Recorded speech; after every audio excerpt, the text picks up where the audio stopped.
Hello everyone, welcome back to my YouTube channel study with Ishu. तो बच्चों, अगर आपने अभी तक चैनल को सब्सक्राइब नहीं करा और वीडियो देख रहे हो तो जल्दी से सब्सक्राइब कर दो और बेल आइकन को भी प्रेस कर दो लेटेस्ट अपडेट्स के लिए। तो आज मैं आपके लेकर आई हूँ आपकी गुलमोहर क्लास 7th बुक का चैप्टर नंबर 4 जो कि है संधि।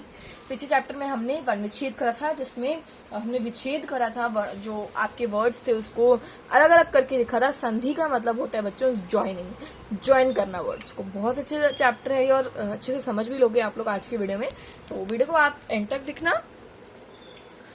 संधि का मतलब होता है ज्वाइनिंग, मतलब मेल। भाषा में अनेक शब्दों की कई ध्वनियों को परस्पर एक करती हैं, जैसे सदा तथा एव शब्दों के मिलने से सदा शब्द की होती है। तो महा प्लस ईश को अगर आप मिलाओ तो क्या बनता है बच्चे? महेश बनता है। हिम प्लस आले को मिलाओ तो क्या बनता है? हिमालय बनता है। जगत प्लस नाथ को मिलाओ तो जगन्नाथ बनता है। नी प्लस चल को निश्चल बनता है। कैसे बनता है? विसर्ग प्लस च शच होता है। तो ये आपको लर्न करने पड़ेंगे बच्चों।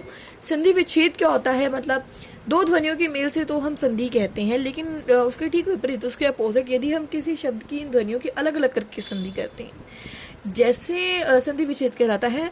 विच्छेद शब्द होता है अलग अलग करना। जैसे स्वार्थ है, स्वार्थ को अगर आप अलग करो तो क्या होएगा?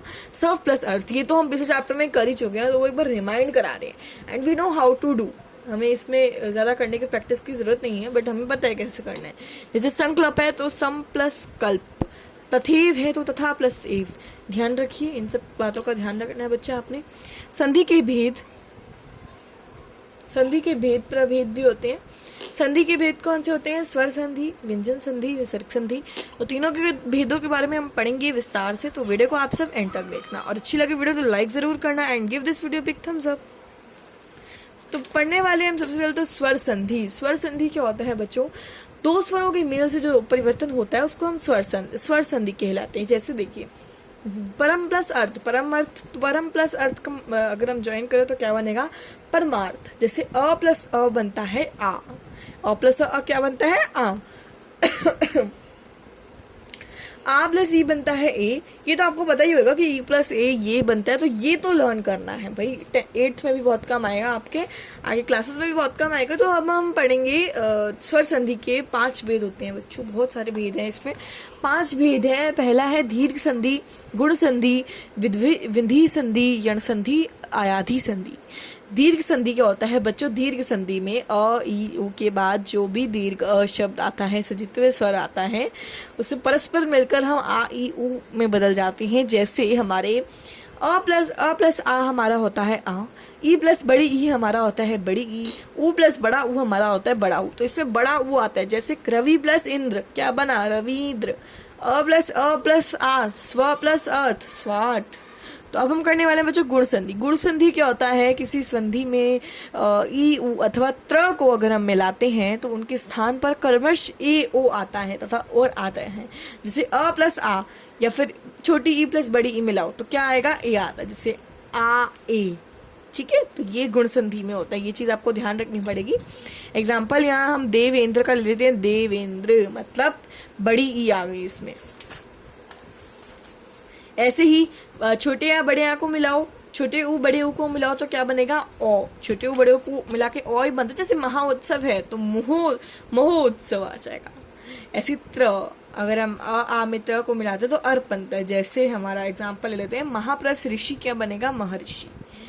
वृद्धि संधि में क्या होता है? जब अ या आ के बाद ए या ए आता है बच्चों, तो दोनों को मिलकर जो हम ए बनता है, जैसे ओ स्वर आता है तो उसे मिलकर ओ बन जाता है। जैसे इस प्रकार की संधि को हम विदुही संधि कहते हैं, वृद्धि संधि कहते हैं बच्चे। अ प्लस आ प्लस या फिर ए प्लस बड़ा ए मिलाओगे तो बड़ा ए बनेगा। छोटा ओ प्लस बड़ा ओ मिलाओगे तो बड़ा ओ बनेगा। एग्जाम्पल, जल प्लस औषधि है तो जलोषधि।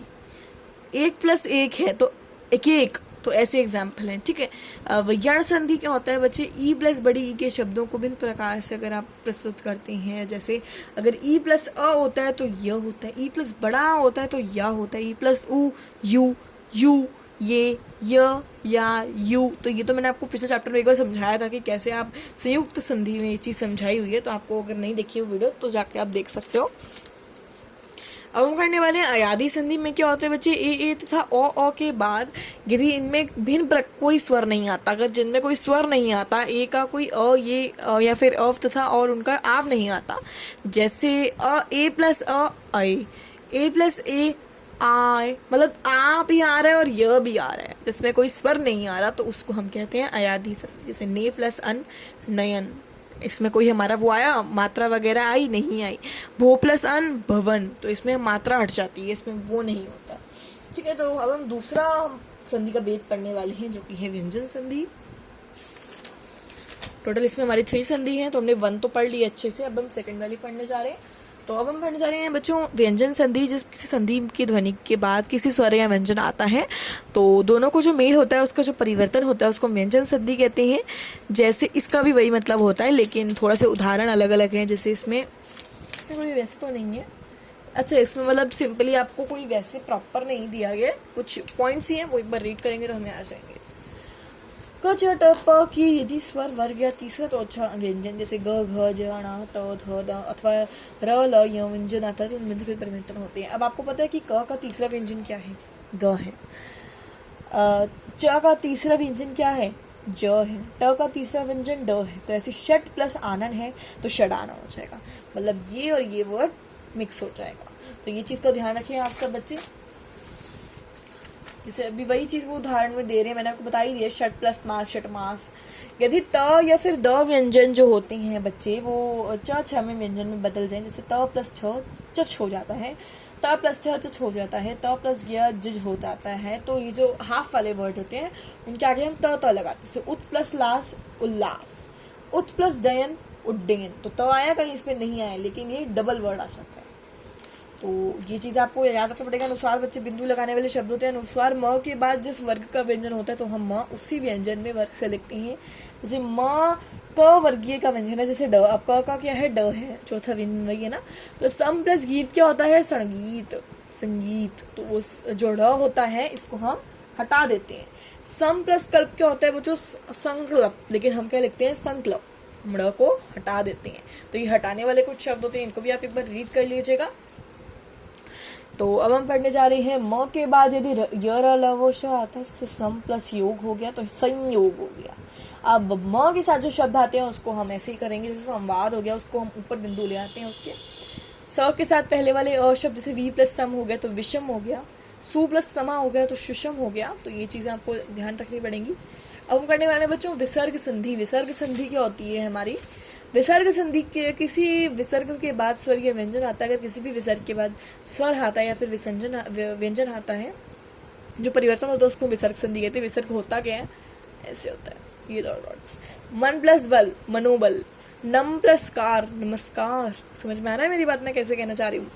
अब यदि विसर्ग से पहले अस्वर आए या फिर किसी का तीसरा चौथा पांचवा वर्ण आया, जैसे य र ल व, तो तप प्लस बल कितना होता है, तपोबल। तो विसर्ग हट जाता है। इसमें क्या होता है, विसर्ग बच्चों हट जाता है, और वही जो मात्रा है वो आप कहते हैं, जैसे ओ आ जाता है। तो ये सॉरी, इसमें ओ की मात्रा देती है, जैसे सरोवर, तपोभूवि।